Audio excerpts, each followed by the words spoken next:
Welcome to the Deep Dive. Today is April 22nd, 2025, and we're looking at, well, quite a few global events. And what really jumps out is how connected everything seems to be. Absolutely. It's like different pieces of a much larger puzzle. Exactly. So we've got sources covering several key things today.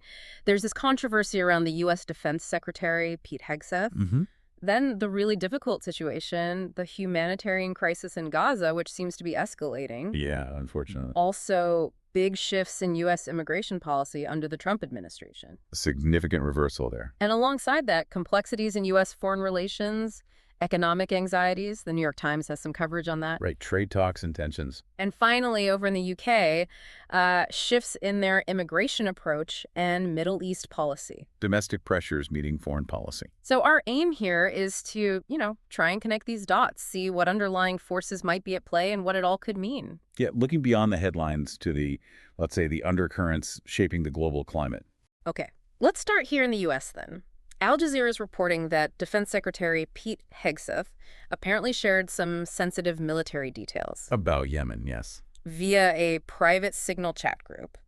Obviously, lawmakers, defense analysts, they're raising concerns. What's the core issue here? Well, I think it boils down to this tension, right, between needing secure official communication channels and the reality that sometimes informal channels get used, especially in, high-pressure situations. For the risk. Exactly. The risk is the big thing. It's about potential vulnerabilities for really sensitive info, and it erodes trust in the systems meant to protect national security. That's the crucial part. Okay. Now, turning to something incredibly urgent, Gaza.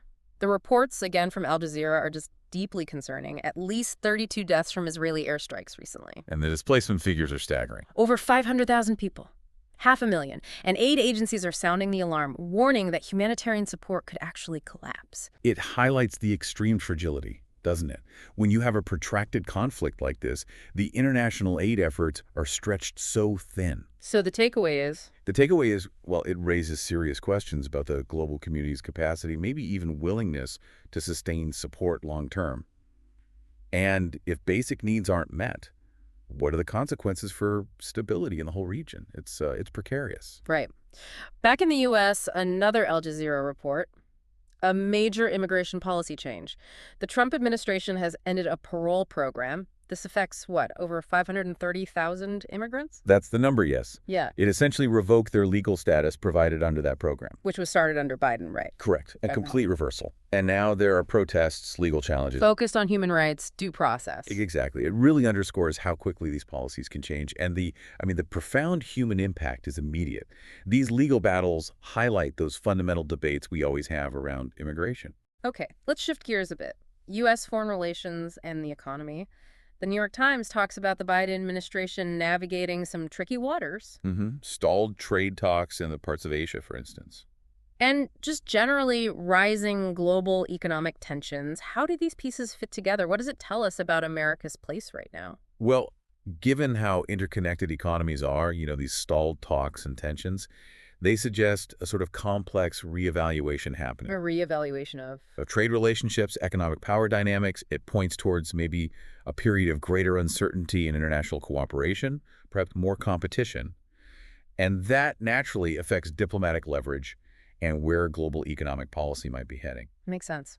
Okay, lastly, the UK. The BBC is summarizing pressure on the government regarding immigration. Rising public pressure, yeah. And at the same time, they're adjusting their stance on the Middle East conflict. How might these connect? It's a good example of how domestic politics often shapes foreign policy. The pressure at home on immigration, it can directly influence the government's priorities abroad. So the Middle East shift might be partly linked? It could be, yeah. Internal considerations can change how willing a country is to engage internationally or how it engages. It might reshape the UK's role, in Western diplomatic efforts in a really sensitive region. So when we step back and look at all this, controversies, crises, policy U-turns, economic shifts, domestic pressures bleeding into foreign policy, it paints a picture of a very dynamic, very interconnected world. Nothing happens in isolation, really. Definitely not. It underlines that the global stage is constantly shifting. And hopefully, by sort of connecting these threads, we get a clearer, more nuanced view than just reading individual headlines. Absolutely. So here's a final thought to leave folks with, something to chew on, perhaps. How might a domestic policy move, like the U.S. ending that immigration parole program we talked about, how could that maybe indirectly put even more strain on international aid groups already struggling with crises like Gaza? That's a powerful question. The ripple effects. Yeah, or how could the UK focusing internally on immigration change its diplomatic weight or its approach to conflict resolution far away, like in the Middle East? It really shows how actions in one corner of the world, or even within one country's domestic policy, can create significant, sometimes unforeseen waves elsewhere. Exactly. Lots to think about.